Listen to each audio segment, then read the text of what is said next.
Hi, everyone. Welcome back to Quiet English, your cozy spot for easy English conversations. Ready for a chill chat. I certainly am. It is so good to be back. So how are you feeling today? You look very relaxed. I am feeling great. Usually I see you running around, coffee in hand, but today, something's different.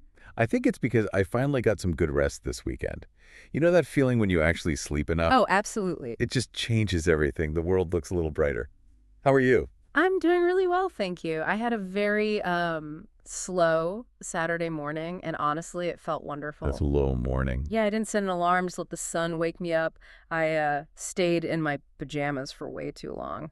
Just taking it easy. That sounds absolutely perfect. Sometimes living in the city, my weekends are the exact Oh, opposite. I bet. They get so busy and loud, you step outside your door and suddenly, whoosh, the city just grabs you. Sirens, people shouting. It's a lot. That is so true. It really is. The city demands your attention.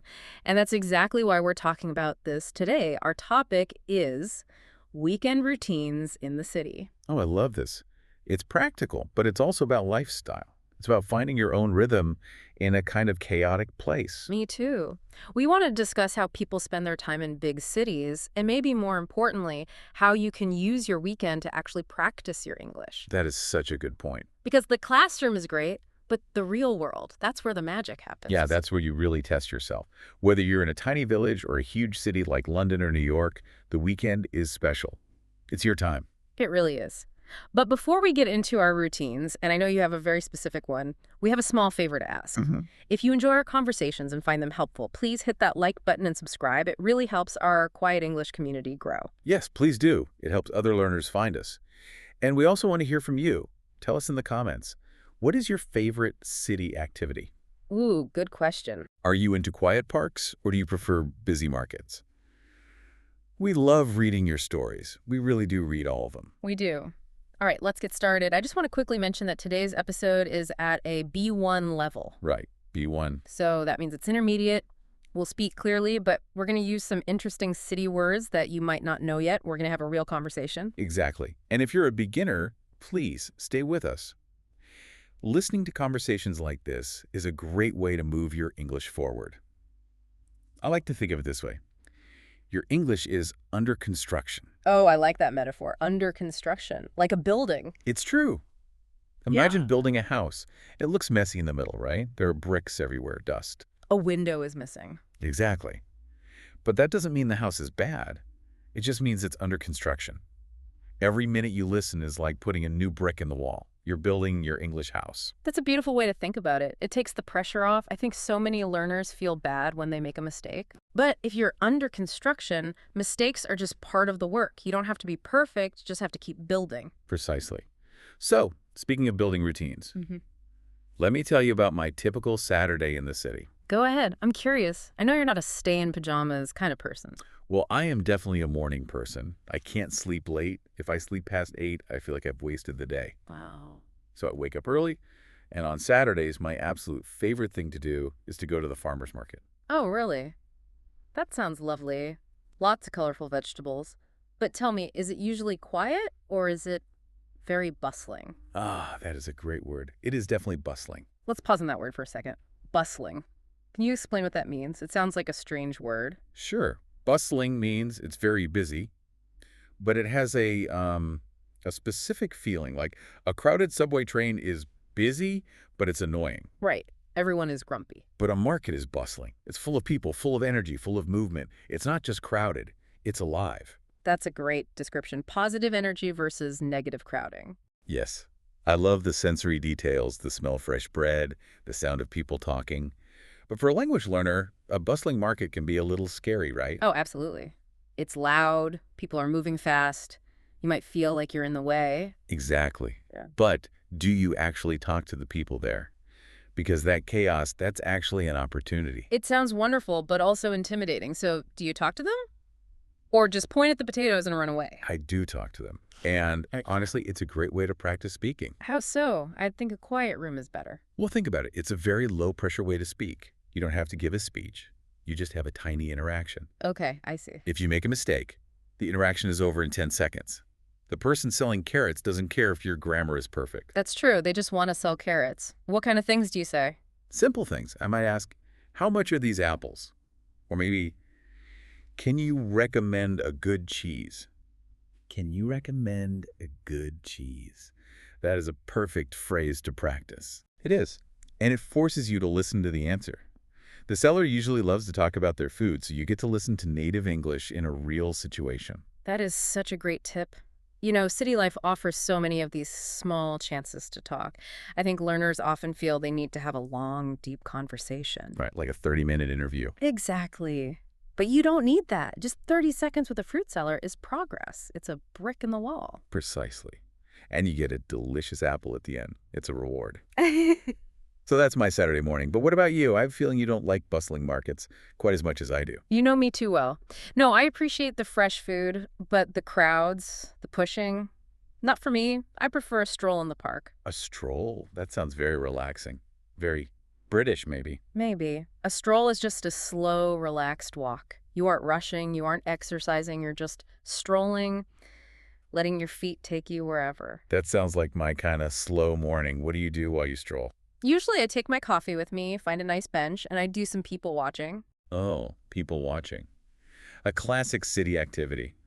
Sounds a little like spying, but it isn't. It's not spying, it's sociology. You just sit and watch the world go by. You see people walking dogs, kids playing, tourists looking confused at maps. It really is fascinating, and it's a good way to learn about the culture of a city, too, just by observing. Definitely. And, you know, sometimes I'll put on an English podcast like this one while I walk. That is a great idea. Multitasking in a relaxing way. It feels very peaceful. Fresh air, coffee, and a bit of English practice. It connects the language to a positive feeling. Wow, that's a deep insight. I never thought about that. If you only study when you're stressed at a desk, your brain thinks English equals stress. But if you listen in a park... Your brain thinks English equals relaxation. I get it. So after your stroll, do you go shopping? The shops are open? Sometimes. But honestly, living in the city is expensive, so I mostly just do window shopping. Window shopping. Okay, that's a fun phrase. We should explain that one. Good idea. Window shopping means you look at all the beautiful things in the shop windows, but you don't actually buy anything. Exactly. You just look through the window. Or maybe you go inside, touch the fabric, look at the price tag, and faint. So why do you prefer that? Is it just about money? Well, it's free. But it's also just fun. You see the new fashions without the stress of buying. And for English learners, window shopping is actually a reading lesson. How so? You have to read the signs, buy one, get one free, clearance, new arrivals. You're reading real-world English everywhere. That makes so much sense. So we have the bustling market for me and the quiet stroll for you. That covers Saturday. It does, but then Sunday. Sunday feels different in the city, doesn't it? The energy changes. It feels slower. Saturday is for activity, but Sunday is for brunch. Yes. Sunday is definitely the day of brunch. In the city, it's almost a religion. I love brunch. It's my favorite meal. But maybe we should define it. Good plan. What exactly is brunch? Well, it's a mix of the words breakfast and lunch. Brunch, it's a meal you eat late in the morning. Right. Not at 7 a.m., that's just breakfast. No. You eat brunch maybe around 11 or 12. And in the city, it's a big tradition. It's not just about the food. It's about the social time. Exactly. You meet friends, drink coffee, and talk for hours. You debrief on the week. And because you're talking for hours, this is a great time to use what we call reaction words. Reaction words. Yeah. Words that show you're listening. In English culture, if you sit silently while someone tells a story, they might think you're bored. Ah, I see. It's part of active listening. Can you give some examples? Sure. If your friend tells you a surprising story, you might say, "Oh, really?" Oh, really? That's a good one. Or if they tell you something amazing, you can say, "No way." No way. But the tone is important. You have to have energy. No way. Got it. High energy. No way. Perfect. Or if they're telling you about a problem, you can say, "I get you." It just means I understand. I get you. These are simple phrases, but they make the conversation flow so much better. They really do. Yeah. So brunch is great, Sunday morning is great, but then Sunday afternoon comes, the sun starts to go down. And I admit, I start to feel a little bit nervous. Oh, I know exactly what that is. You have the Sunday Scaries. The Sunday Scaries, it sounds funny, but it feels real. It is very real. Yeah. Even native speakers get this all the time. Can you explain what the Sunday Scaries are? It's that specific feeling of anxiety you get on Sunday evening. The feeling of, oh no, tomorrow's Monday, the weekend is over, I have to go back to work. Yes. It's a mix of sadness that the fun is over and nervousness about all the emails waiting for you. I think for English learners working in English, it can be even worse. You're not just worried about work, you're worried about speaking a second language for 8 hours straight. That is a lot of pressure. So our advice is, don't let the Sunday Scaries mute your joy. Mute your joy. I like that. So how do we fight them? We need a strategy. Well, I suggest using Sunday evening to do something relaxing. But if you want to be productive, write a to-do list for the week in English. Writing your to-do list in English. That is a brilliant idea. It helps you organize your mind so you feel less nervous, and it's great practice. Right.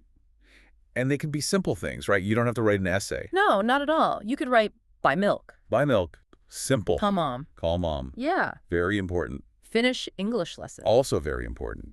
By doing this, you make English part of your real life. It's not just something in a book. It's the language you use to organize your week. It gives you control. And honestly, looking at a to-do list helps because you feel prepared. You have a plan. Exactly. Well, we have covered a lot today, from the bustling market to the Sunday Scaries. We did. It was a full weekend. Before we finish, I think it's time for a review. Should we take our listeners on a little word tour? I think that's a wonderful idea. Let's review the important words. Are you ready? I'm ready. Let's do it. Okay. Word number 1, bustling. Bustling. This means a place is very busy and full of energy. For example, the city center is very bustling on a Saturday afternoon. Remember, it's positive energy. Perfect. Word number 2, stroll. Stroll.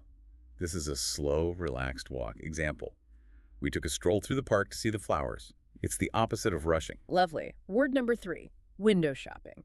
Window shopping. Looking at things in shops without buying them.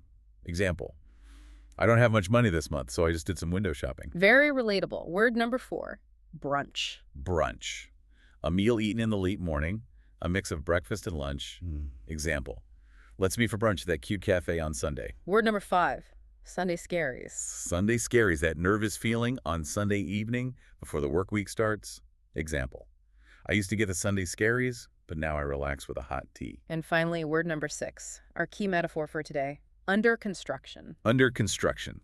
This means something isn't finished yet, but work is happening. Example, don't worry if you make mistakes, your English is under construction. What a great list. I hope you all wrote those down. Or just listen again. Repetition is key. You'll catch things the second time. It is. Remember, everyone, your weekend routine is a chance to grow. Even one small stroll or one English to-do list is progress. It really is. We are so proud of you for learning. Thank you for spending your time with us. Yes, thank you. Please share this episode with a friend, and don't forget to comment about your city routine. We want to know, are you a market person or a park person? I'm Team Park, definitely. And I'm Team Market. All right, that is all for today. See you in the next episode. I'm Ethan. And I'm Grace. Take care and keep talking. Bye-bye. Goodbye.